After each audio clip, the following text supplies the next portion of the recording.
Just 1 week after the shooting at Umpqua Community College in Oregon, we have yet another, this time at Northern Arizona University. Here are the basic details. A student killed one person and wounded 3 others around 1:20 a.m. at a parking lot near the Mountain View Residence Hall in Northern Arizona University. Gregory Fowler, the school's police chief, said the shooting was the result of a physical confrontation between 2 groups of students in which one student pulled a gun and shot 4 others. According to Gregory Fowler, the student is cooperating with police presently. And this is not only the first school shooting since Umpqua, it's not even the only one today. We also had a shooting at Texas Southern University in off-campus housing right on the outskirts of it.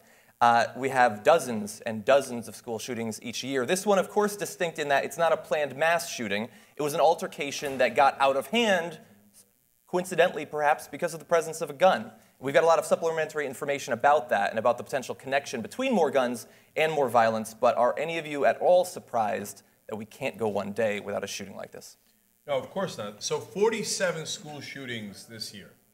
We're not even done with the year yet. 47. It has become enormously commonplace. While our politicians,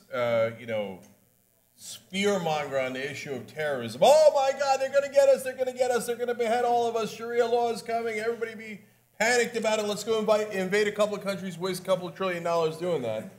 You know, what should you actually be afraid of? Guns in your neck of the woods. They're everywhere.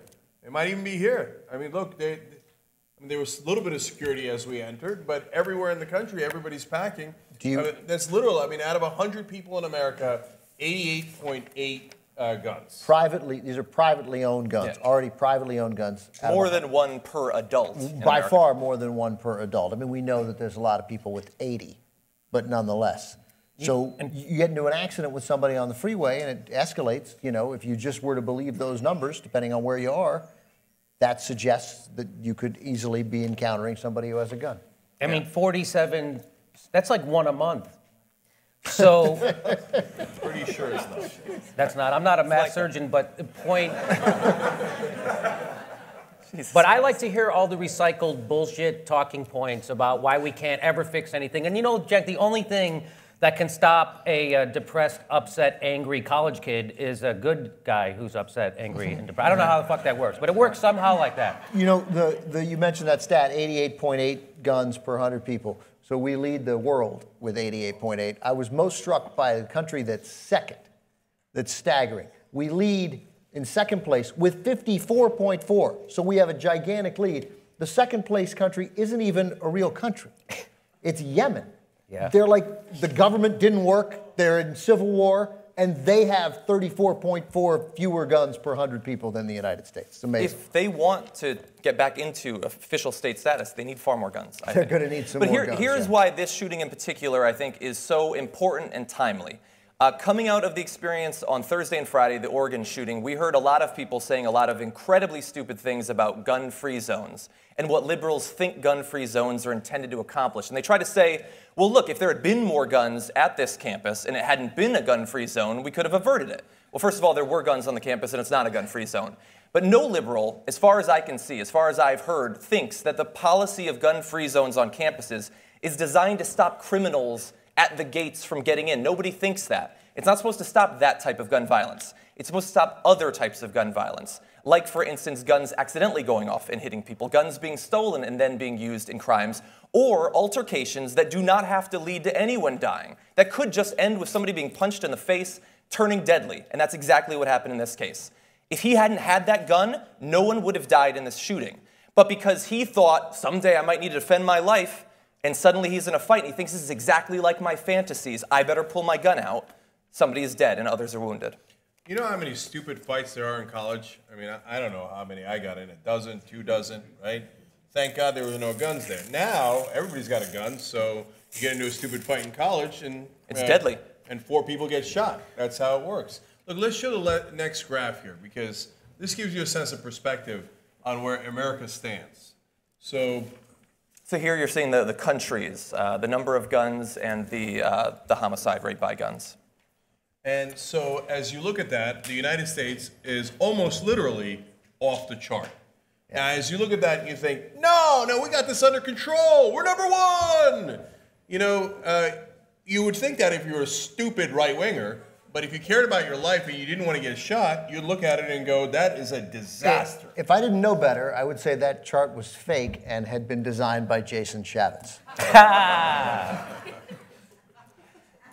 And then, of course, we also have, if you can go to the next one, so that's countries. And there can be a lot of explanations for different levels of gun violence if you're looking at the country level. But here, we're specifically looking at by the state level. And those states have all been graded based on the strength of their gun laws. The farther on the right you are, the stronger the gun laws of your state. The higher up on the graph vertically, the more gun violence you have in your state.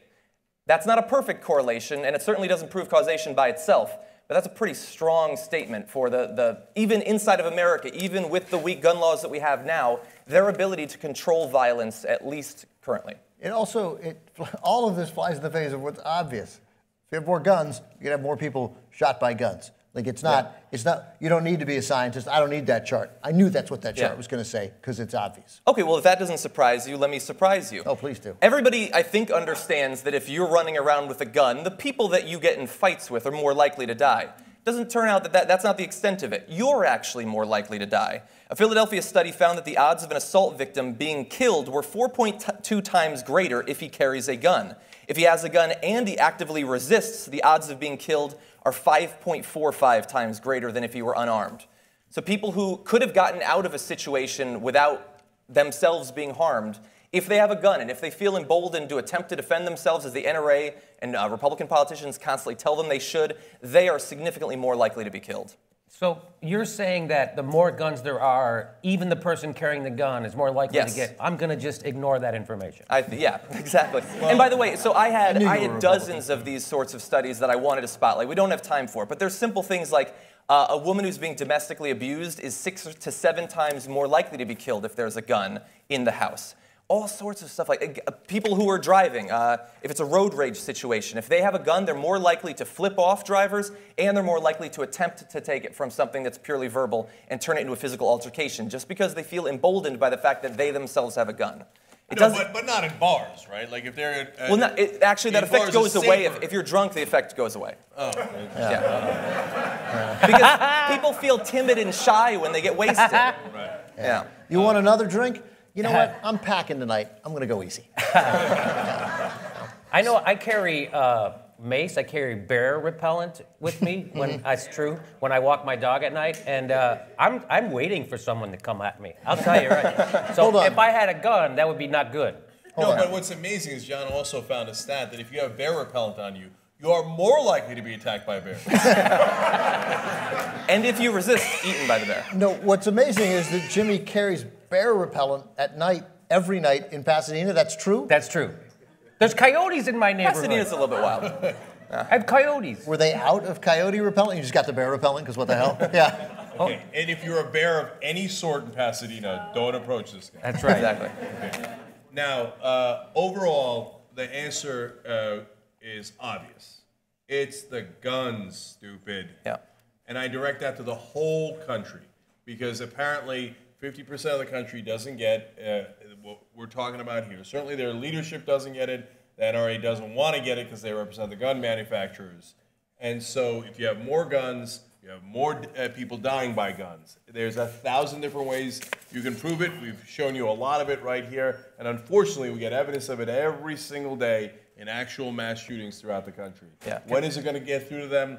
The answer is never, because they take bribes from gun manufacturers. Yeah. Well, that's the point. That's the exact point, Cenk, because I've watched all the news coverage of this. Even Barack Obama, when he came out and gave his speech, he's angry about it, but he doesn't really ever identify the real problem. And the real problem is that the legislators are bought and paid for, right? And they don't respond to their voters. They respond to their donors. I was listening to NPR just yesterday, Morning Edition, and they asked the reporter, well, why can't they pass gun control? And she said, well, the Republicans, their base doesn't want it. That's not why. It's because they're bought and paid for. 90% of the country wanted some kind of gun legislation after the Newtown shootings, and we didn't get it. So that's weird to me how mainstream news completely ignores the real problem. Even Barack Obama ignored the real problem. When he's angry about it, he doesn't say, hey, our whole system is corrupt and this is the result of it. Right? And so that's why we're never going to get to the real problem, because we pretend that's not what it is.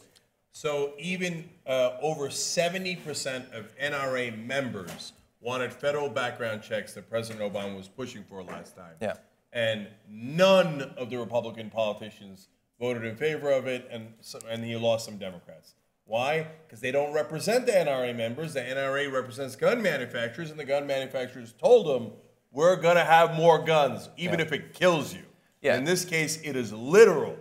It's the gun, stupid. Now, thankfully, Barack Obama is talking vaguely about possibly trying to close the gap where something like 20 to 40% of all gun sales, which happen between two private parties, don't have any sort of background checks whatsoever, which means that the ones that are conducted with background checks, that policy doesn't mean anything if you can easily get a gun without using it. Now, he says he's going to close that, at least to some extent. Right now, those are just words, and we can see what the actual action looks like.